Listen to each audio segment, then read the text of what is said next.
We are live. Welcome to the option powered by U Stadium. I'm James. I got Chris here with me. We're going to be talking about our must draft quarterbacks. We got 5 of them today. But before that, Chris, how you doing? I'm doing good, James, buddy. It's been a rainy day. Ready to talk some football. Been watching the preseason.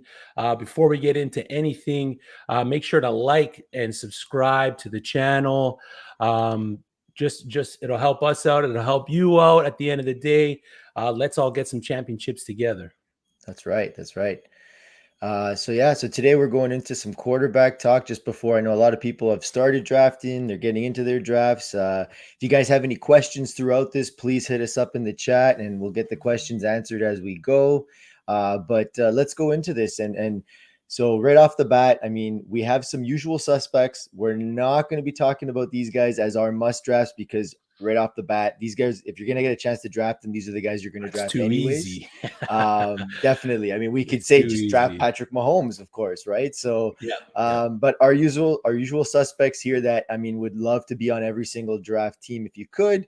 You know, you got Dak Prescott, we got Kyle Murray, we got Josh Allen, last year's number one, we got Patrick Mahomes, Lamar Jackson, Russell Wilson, Aaron Rodgers, and we got Herbert there. So those are the guys that you could draft early in your drafts. You're going to get a ton of points out of these guys. They're foolproof as long as they don't get hurt, of course. And you set them and you kind of forget them.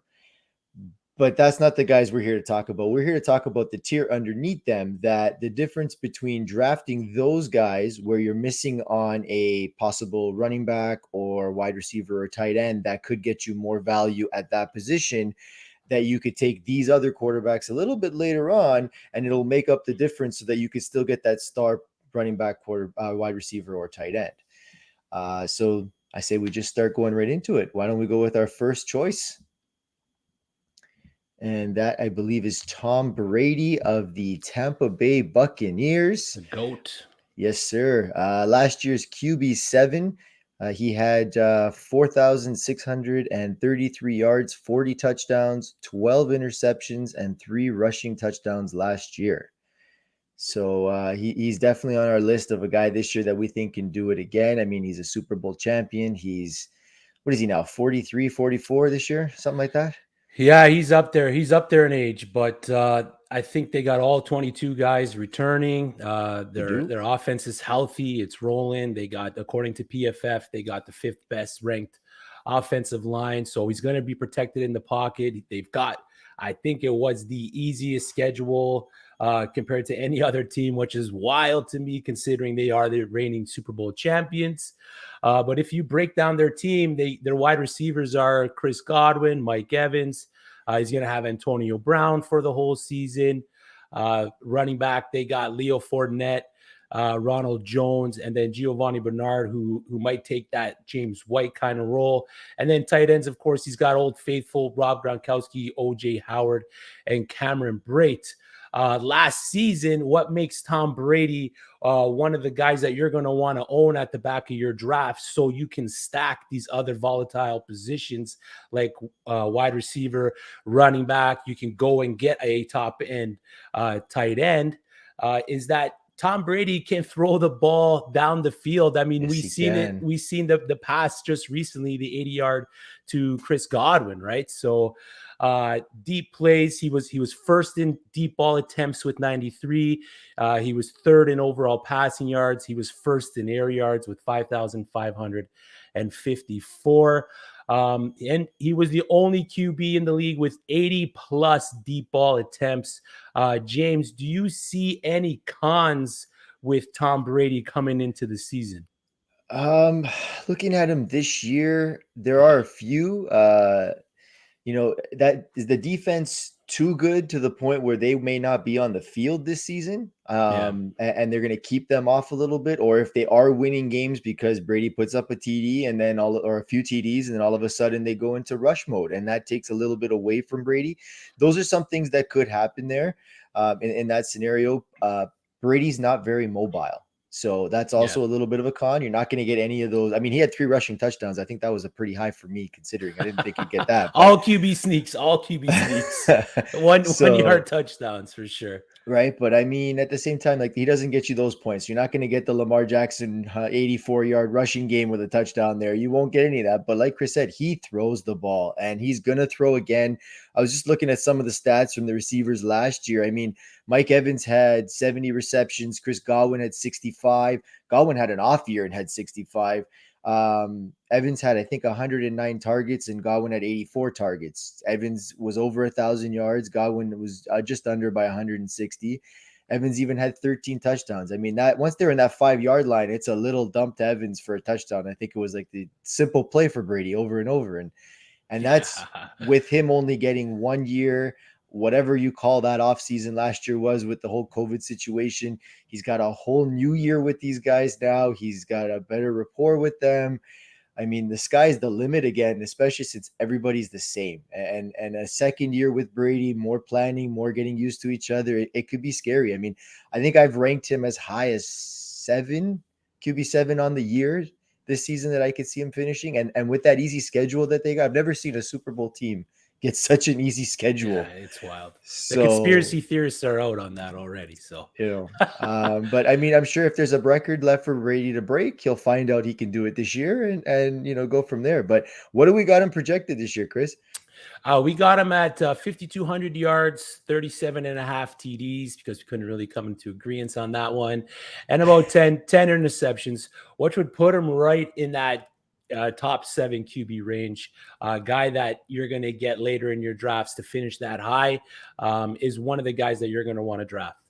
Yeah, the reason why we were in agreement, I said he'd hit the 40 mark again. Chris said he'd be a little bit less. So, but we're close, off by a couple of touchdowns. Yeah, Phil in the super chat said 55 for 55, which would probably put him in that QB1, QB2 range. Given the strength of their schedule, it's not crazy. He's probably going to put up 6 week 1 against the Cowboys. Too bad he's got a week 1 loss coming. I agree, Nick. I think he's losing week 1 against the Cowboys. That Super Bowl hangover is going to hit, and but then he's all cylinders go, right? That's not me being biased. So, all right, enough of the GOAT. On to the next one. Last year's QB8. He had a PFF grade of 90.3, playing for the Tennessee Titans. Ryan Tannehill. Last season, he finished with 3,819 yards, 33 TDs, and only 7 interceptions with 7 rushing TDs. James, where do you feel comfortable reaching up to grab Ryan Tannehill? And does the acquisition of Julio Jones make you feel even more comfortable drafting this guy? It does. I rode Ryan Tannehill to a championship in 2 leagues last year, and I would ride him again this year. I mean, I think he could be in the top 10. I think I have him ranked, I believe, 9 in my rankings for QBs this year. And I would love the fact that Julio Jones joined that team.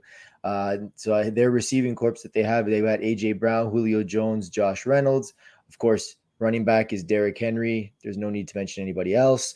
And then their tight ends, they got Anthony Frisker and Jeff Swam, an ex-Cowboy there who can catch the ball when given the chance. So he's got some good weapons. The con is obviously that Derrick Henry guy because he did have a stellar year last year and rushed for 2,000 something yards and it was crazy. And they could just rush the ball again for most of the season, which would kind of hurt him a little bit, but I think that they may try to stack the box a little bit more, try to stop Henry if they can, and that might lead to him throwing a little bit more this season. And I think he's a good quarterback that you can get later in the drafts because other people wouldn't want to take a chance on him, and he'll get you some good points.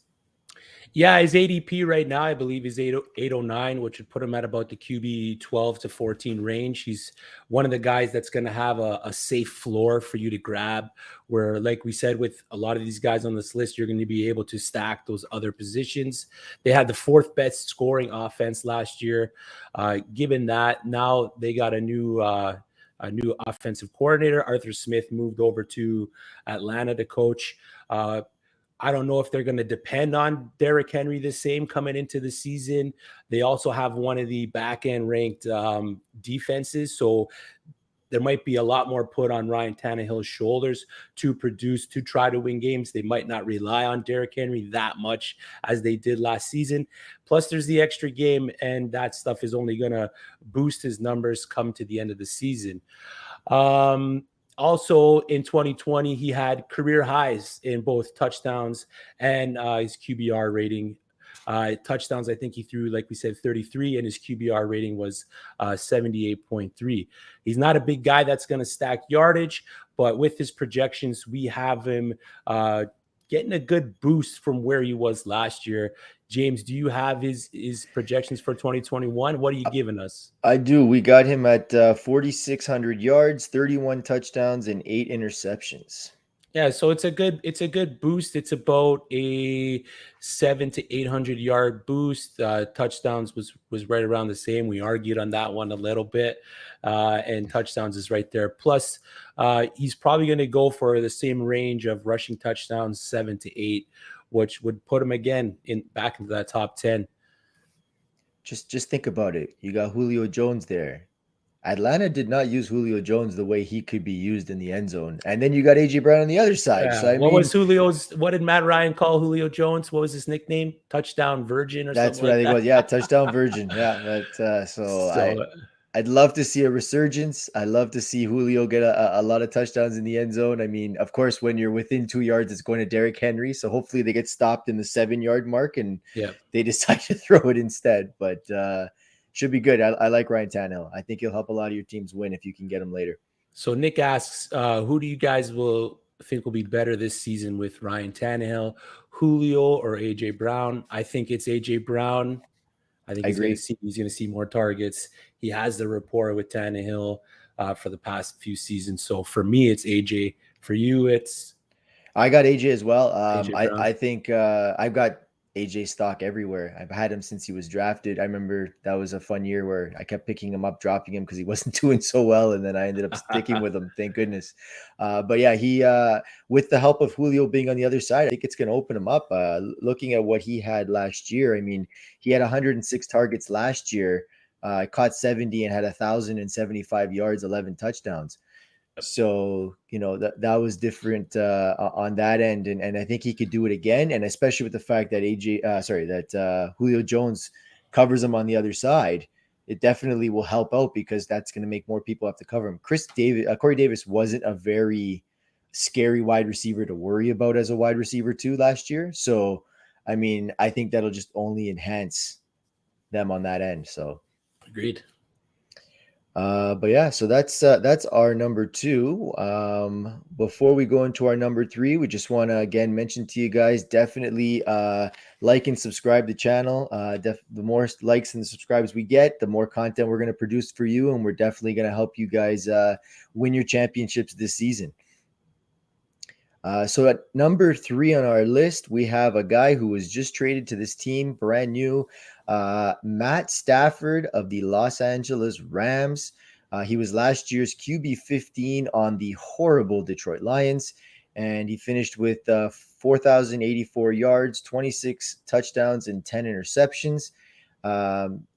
This season, he's got the 3rd-ranked offensive line. He's going to a team that has a really good defense and a lot of very good weapons that he did not have in Detroit. Some of those weapons: Cooper Kupp, Robert Woods, Van Jefferson, Tyler Higbee. He did have Cam Akers for one preseason game, was it? Or he didn't get the preseason, did he? No, he didn't have him for a game. Okay, so now he's got Darrell Henderson and Sony Michel, but definitely still weapons that he did not have in Detroit. So what do you see on Mr. Stafford there, Chris? Yeah, he's got a QB-friendly schedule. So in his ADP right now is QB 11, 8th round. And again, another guy that you're going to be able to grab later that's going to outperform his ADP.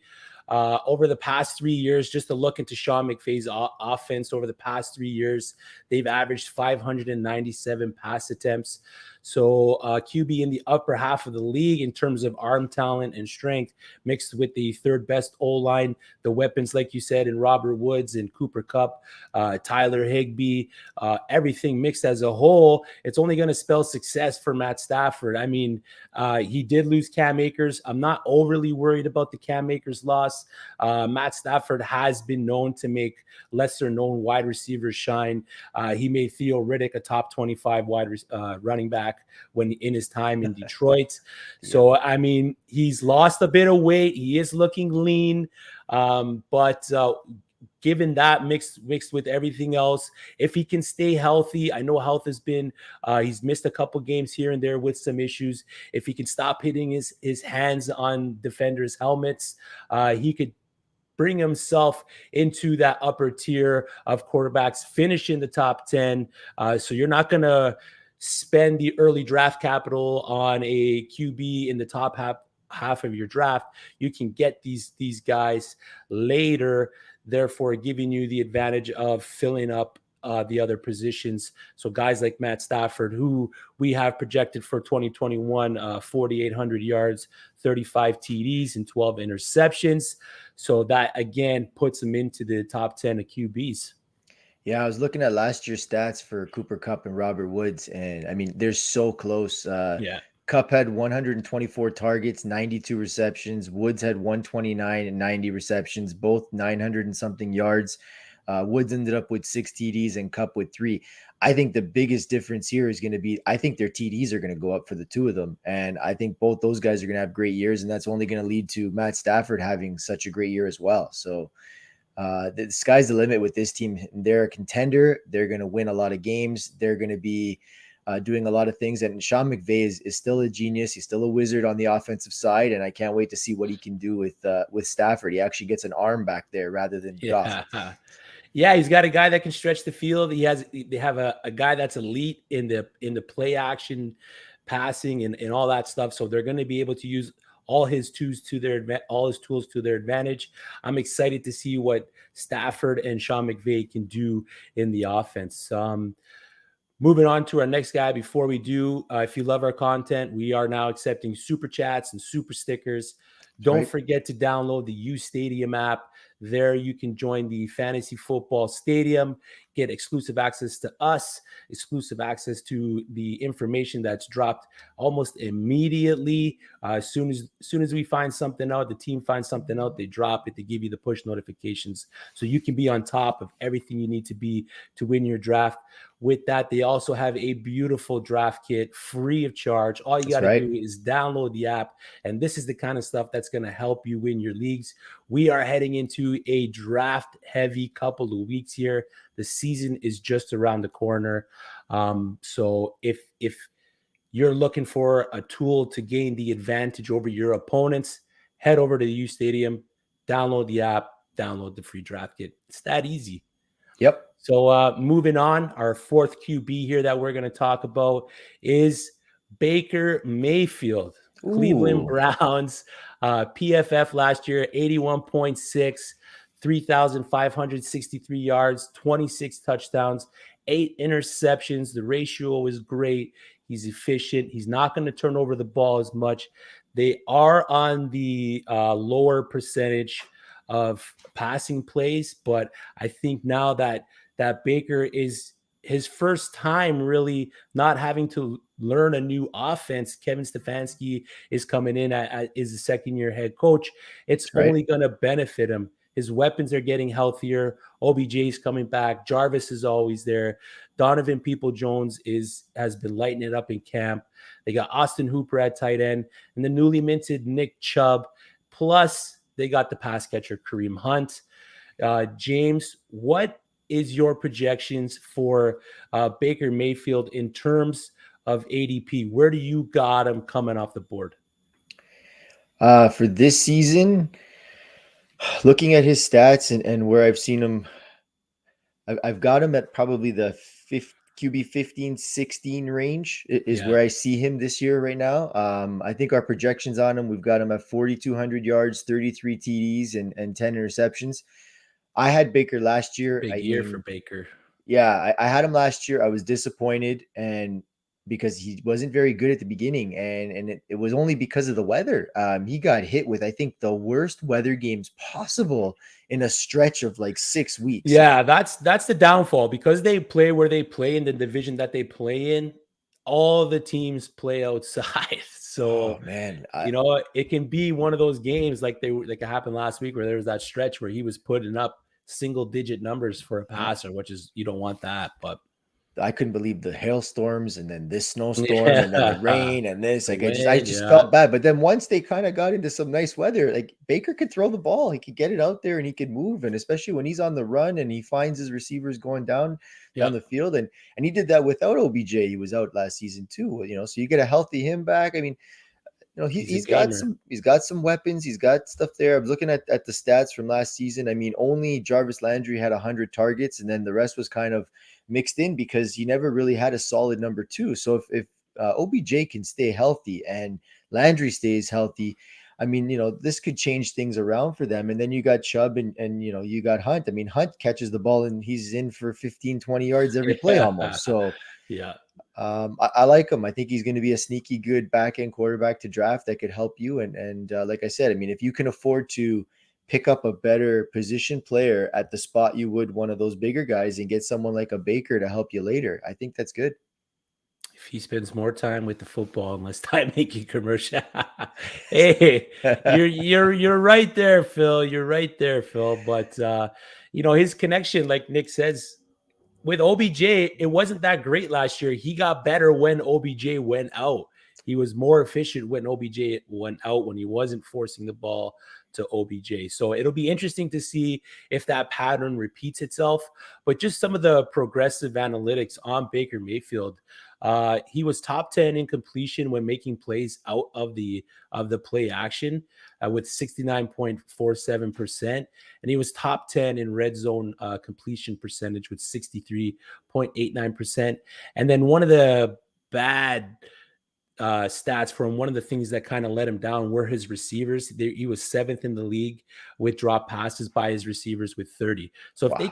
they could cut that number, if they could cut a third off that number, I don't know how many of those were for touchdowns or deep balls or the whole situation. But if he can cut a third off that number, the possibility for the projection for him to finish where we got him, it's there. It's there for Baker this year. He's got three good tight ends too. I mean, Harrison Bryant, David Njoku, and what's his name that we Austin mentioned? Hooper. Austin Hooper. I mean, Yeah. like he's got weapons all over. It's And they're like, all wow. healthy. His offense is getting healthy. The only thing that might happen to him, which is the same thing that might happen to Brady, is the defense that good where they're not going to ask him to do much. They'll rely more on the running game instead of the passing game. But I think give me Baker. They're working on an extension to try to get him signed. They said they're not gonna work on it until the season's over. So give me the guy that's hungry to make that money. He's gonna want to produce and he's gonna want to throw the ball. So Way better than the last guy they tried that with, right? yeah, exactly. Money Oh. Manziel. That's how you were talking about? That's what I was when you said Yeah. money, that's what I was talking about. Yeah. Yes. No. So all right. So that's number 4, and we got one more for you guys. This guy's an oldie but a goodie. He's been around the league for a long time. He seems to always put up points. He was last year's QB 12. We're talking about Atlanta Falcon Matt Ryan.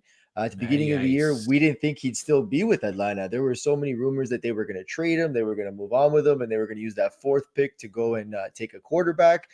They decided, nope, Matt Ryan's the guy we're going to go with, hopefully another year or two. And they went and got Kyle Pitts to add to him. So Matt Ryan, his stats last year, he had 4,581 yards, 26 touchdowns, 11 INTs. Chris, what do you think on Matt? He's a guy that I'm going to be drafting. I've drafted him a lot. I've taken him at the back end of the drafts. I think people are sleeping on him a little bit. He hasn't finished outside of the top 15 in the past since 2016, and he's finished as QB2 twice in that span. With the loss of Julio Jones, does it affect the downfield approach of the Atlanta Falcons, along with the newly appointed head coach Arthur Smith? and his run heavy schemes, like I don't think that's going to be so much of an issue because, like we've mentioned before, Mike Davis isn't Derrick Henry. The Tennessee Titans had Derrick Henry to rely on in the run game. The Falcons don't have Derrick Henry. The defense isn't going to be that great. They're Nope. going to need to throw the ball. Arthur Smith, he took Ryan Tannehill to the next level in the Titans offense, bringing them from a QB 21 to a finishing QB 7. What are your thoughts on Matty Ice heading into the season, James? You know what?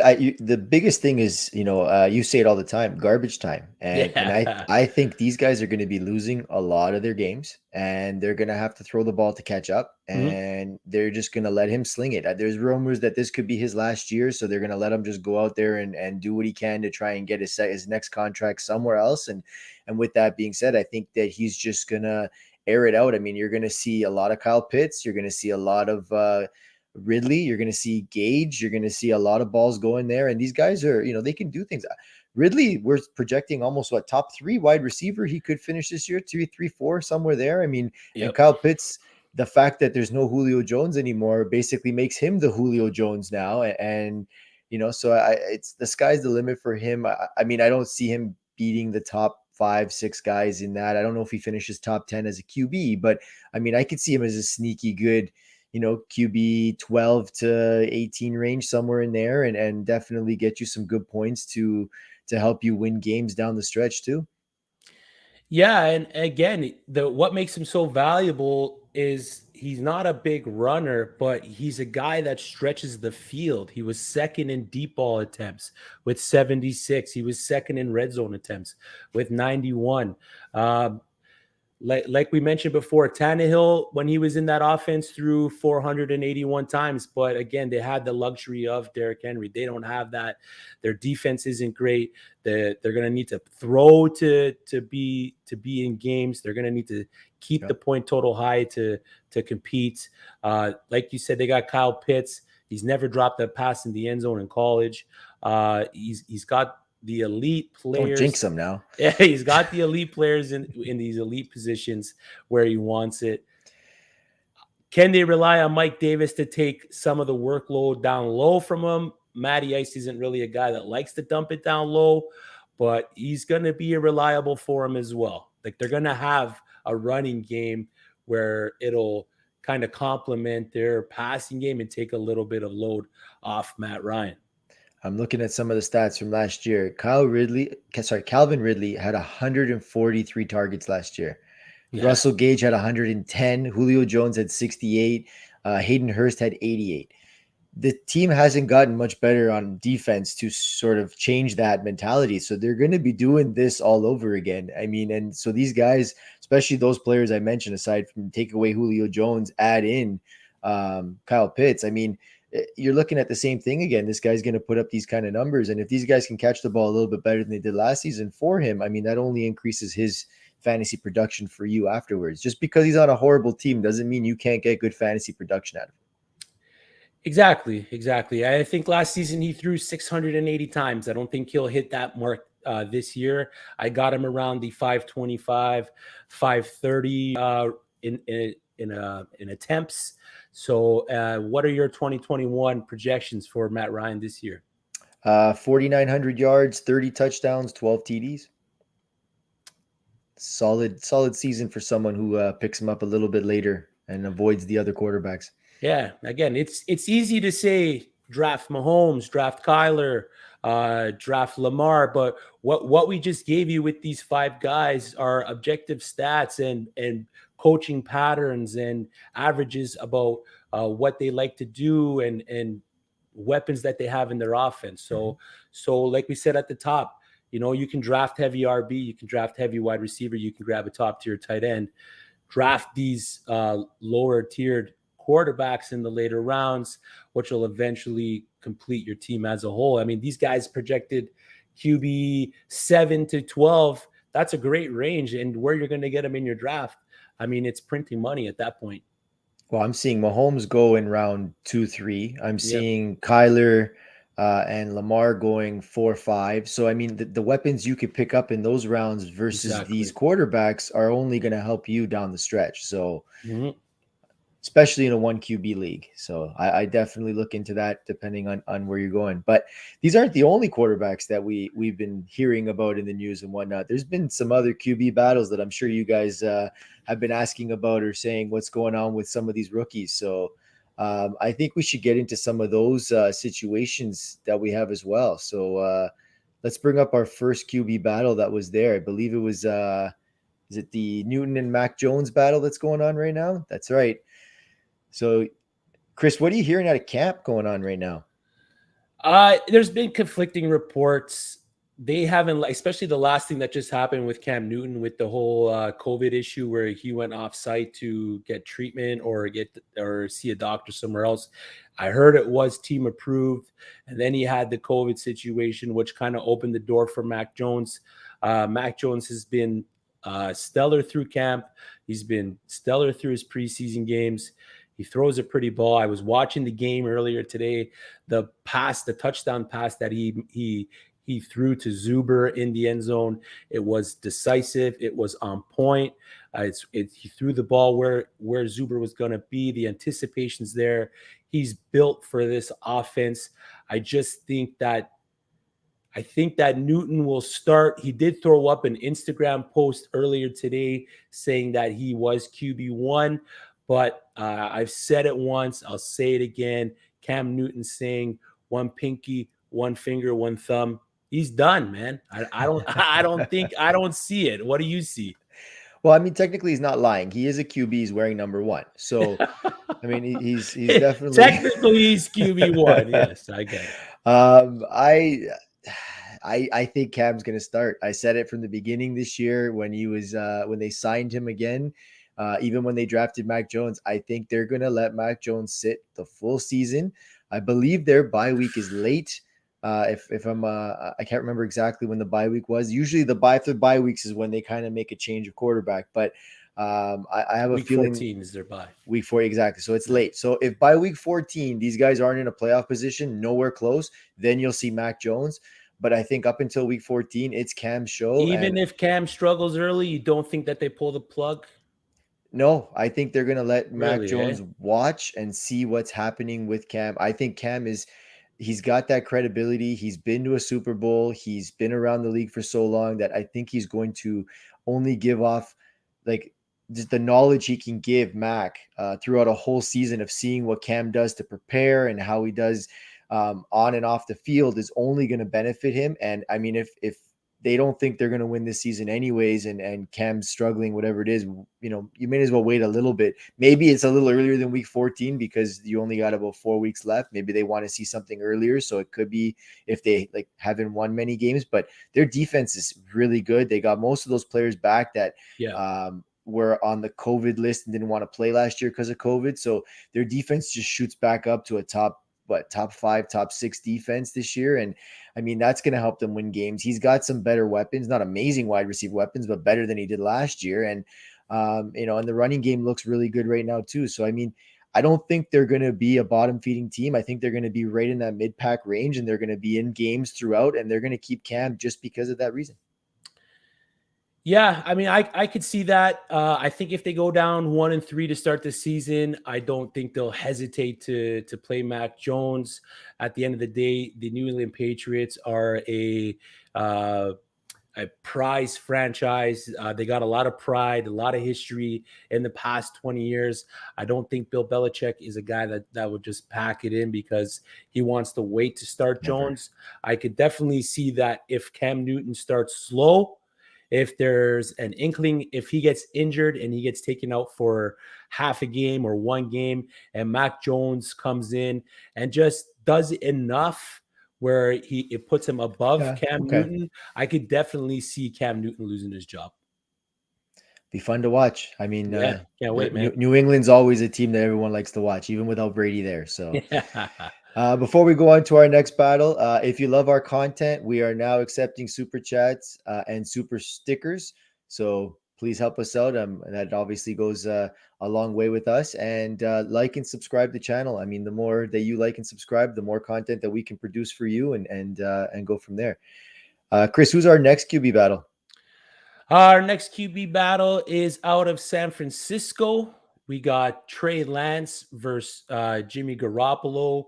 We saw both of them on the field today. Trey Lance had a nice little play there at the 5-yard line where he ran it in. A lot of Jalen Hurd and Trey Sermon in the backfield. I like what they're doing with that. I don't know if Jimmy Garoppolo likes what they're doing with that. What is your take on the whole situation in San Francisco? So I was a believer in saying that it was going to be Garoppolo no matter what. Then I heard some reports that someone saw Shanahan's desk, I and on brought his that up last desk, week. it was a little bit of some notes there that saw that maybe it was a little bit of a ruse to kind of make people think that way. I mean, I think this is the same situation. From what I remember when Lance was drafted, he was very raw and he needed a lot more reps because he didn't get that many in college. But you're catch 22. If you don't give him the reps to start, Where do then you how get the does he get the reps to exactly? begin with, right? So you're kind of in that. I also wonder, are they going to try and showcase Garoppolo a little bit to try and make a trade for him? That could be something they want to do. I think they can win with either quarterback. I don't think Garoppolo hurts them enough to lose games.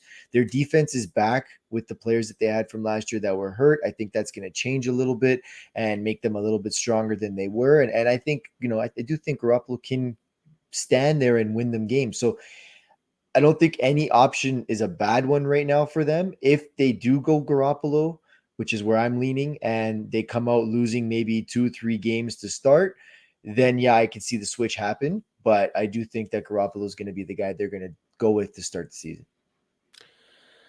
Yeah, I think it's going to be Garoppolo to start unless they can swing some kind of trade. They played Detroit week 1. So, I mean, what better game to get your feet wet as a rookie than versus the Lions for Trey Lance? I don't see Lance starting. He starts. I noticed that during the games he kind of starts slow, but then once he gets comfortable, he really starts to pick it up. Now, whether or not that was Lance picking it up or the defensive subs coming in for these games, that's to be seen when he plays actually ones versus ones. But it's a situation that I'm enjoying watching as a football fan. This is like football telenovela for us heading into the season. So I'm hyped for it. I hope it's Lance just because he's electric and I'd love to see what he can do in the NFL. Like you said, what better way to get reps than to actually be playing in the game? But at the end of the day, I think it's Jimmy G. All right. And lastly, we're going to talk about some of the winners that have already won their QB battles, and see if we think they're going to be anyone that's going to help you fantasy wise. So the obvious one is Trevor Lawrence. I mean, he won the job when he was drafted 1 overall, and they solidified that by trading away his backup Gardner for a 6th round pick to the Eagles. So Chris, is he fantasy relevant for these guys a little bit later on? Trevor Lawrence, yeah, of course. Where are you going to get him? If it's a 4-point passing TD, given the fact that he can run, it only makes him that much more valuable. But I don't. Yeah, I mean, I'm taking him. There's a couple of guys on this list that I'd take before him. Probably just maybe Winston, maybe Wilson, just because I haven't liked what I've saw in that Jaguars offensive line.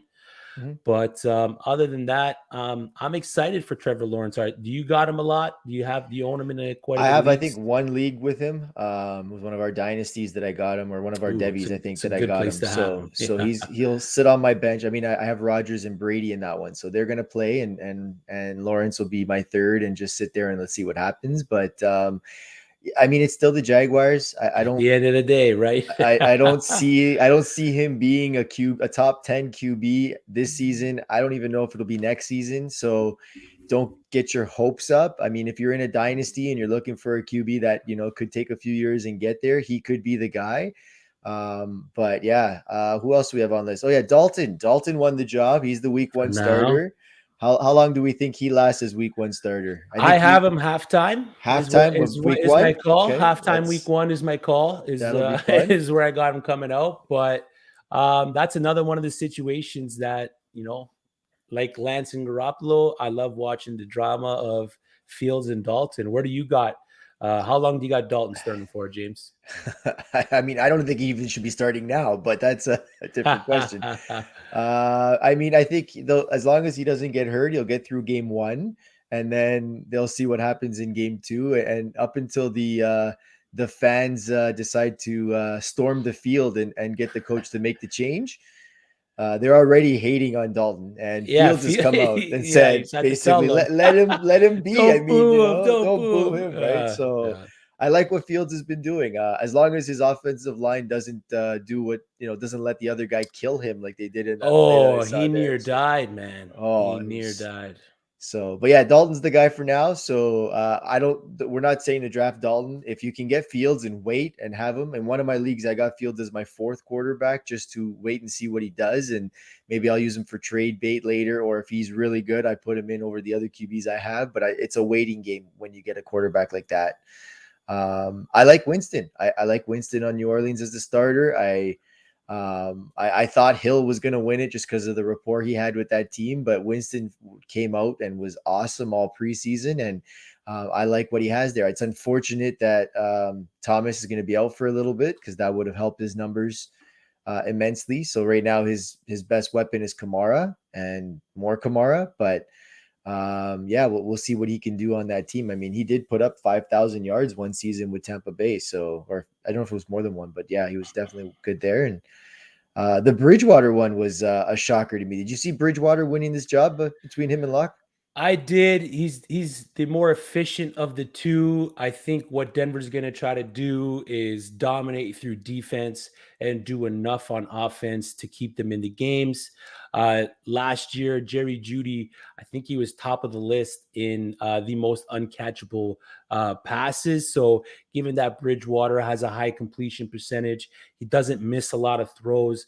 Jerry Judy, with this situation with Bridgewater, is a guy that I'm going to be looking to draft or maybe Yeah. even reach for coming in these next couple weeks. I was hoping it was Luck just so I can see him boogie down on the sidelines and stuff like that when he throws another interception. He's got the big bomb arm, but I think at the end of the day, Teddy Bridgewater was the better pick. All right. And a guy you've been pretty high on. I've seen you draft him in a few leagues, Wilson. Yeah. On the Jets there. Now that after he signed his contract, he came out and he's looked pretty good. I mean, I haven't seen anything too bad about him on that team, and he's made a few wide receivers open my eyes on them about possibly drafting them, like Corey Davis and whatnot as well. So, where do you have Wilson in there? Is he higher than Lawrence right now, or is he a little bit lower, same range? I got no problem letting other people reach up to draft Trevor Lawrence while I just wait in the weeds and draft Zach Wilson. I've loved everything I've seen in camp and in the preseason. The arm talent's there. I'm just hoping that the big bright lights of New York City don't affect the kid from BYU. That's the only thing that I got that might affect him a bit is keeping his head in the game. We don't want him seeing any ghosts out there. But I cannot stop drafting this guy. I cannot stop drafting him late. I own him on a ton of teams. I think he might falter a bit early, but once the season kicks in, once he really buckles down into football, Zach Wilson may turn into one of those guys that wins your leagues for you. Now remember, these quarterbacks here we're talking about right now, these would be our quarterback twos, quarterback threes, depending on what you're looking at. These aren't in that same category when we say draft them, but we are. If you can get them a lot later in your draft, these are definitely guys to do your backups or your bye weeks or whatnot. Especially Winston. Yes. If there's one out of the five here for But you, who are you taking? whew. I think you're right. I think I'd go Wilson as well, just because it's between Wilson and Lawrence. But I think the value of where Lawrence is going to be drafted compared to Wilson is the difference and the key there. I mean, you could probably get Wilson in like round, I don't know, 13, 14 in a one QB league, whereas Lawrence is probably going, it could be 9 or 10, depending. 11. That, like, it's a big difference in where you can get those guys. And again, my thing is value. If I'm going to get someone better that I can use more often at the same spot I can get Lawrence, I would rather go and get Wilson there. Phil Costello says, yeah, well, Winston for him. I mean, Winston could be good too. The only thing I don't like about Winston is the wide receiver that he has. Until Thomas gets back, he doesn't have a legitimate number one. Come And on, don't discount Marquez, man. he's not a legitimate number one, not Don't yet. discount Marquez, I, man. I just also like doing that just to bother you, just because you're a Saints I know fan. So you do. I know you do. We can't all have the luxury of Amari Cooper, CeeDee Lamb, and Michael Gallup. All right. this is true. There's a good chance that you're going to see 1,000-yard players on that team. So Winston going to ball out. Yeah. So a lot of people looking like Winston's their guy. Yeah. I mean, it very well could be. It's fun watching these guys later on because you really don't know where they're going to go. I mean, if Fields does get the job halftime, I mean, Fields could be the guy that I would take out of these five because I've been seeing what he does on the field. He can do both. So that could happen as well. So definitely keep an eye on that. But those are our quarterbacks. We listed you our top 5 guys that we like late. We gave you guys some information on some other quarterbacks to draft even later than those guys. And we even talked about some of the guys at the front. So definitely, if you haven't yet, please like and subscribe to the channel. We're going to be bringing you a lot more content. Chris and I are actually going to be bringing you a Sunday morning show every Sunday when the football season starts. We're going to be sitting here from 11, is it 10, Chris, or 11? I think 11 to 12. 11 to 12 Yeah. Eastern time. And we're going to be answering all your questions. Ready. Your start sits, whatever you guys need, definitely tune in, ask us. We're going to answer them all. We're going to get through as many as we can. We're going to be bringing you guys some of the guys we like on Sundays. Basically, we're going to get you guys ready before the games start for that day. So Yep. we're just warming up. You guys are going to see a lot of us here on the U Stadium, on the app, on their YouTube. You're going to see us all over the place. So get used to us, and we'll see you guys again. I believe we'll be back tomorrow night with our running backs, right? Yeah, let's rip it tomorrow night. Join us again. Yep. We're going to be giving you the same content, but with running backs, guys that are going to help you win your leagues. That's right. Anyways, thank you guys for tuning in. Have yourselves a good night.